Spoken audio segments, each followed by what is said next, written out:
Good afternoon, good afternoon, good afternoon. Hello po mga kasari. Ayan po, dumating na yung delivery natin na bigas. Ayan po yung bigas na dineliver nila ngayon. 9 sacks po yan. Ayan yung truck nila.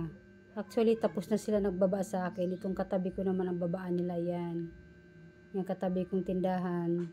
Diyan naman sila magbaba. Ayan po yung truck nila. Sila po talaga nag-deliver dito sa Tansa.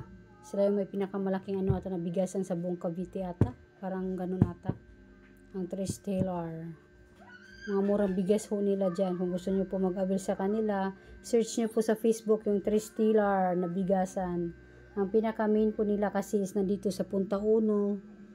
Barangay Punta Uno, Tansa, Cavite.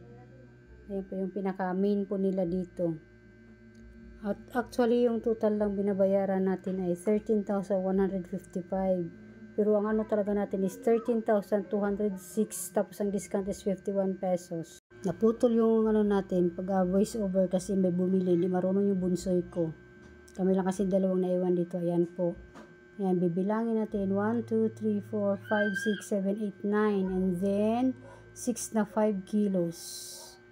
Yan po ay ating delivery ng ating bigas. And then si Pure Gold nga pala is di pa dumating. Inaantay ko ngayong araw kasi sabi nung ahinti, ngayong araw darating. Ano din, nasa 4,500 mahigit yung bill natin doon. Ayan, yung mga soft drinks natin ay ano pa, medyo marami-rami pa kasi nagbaba rin sila kahapon.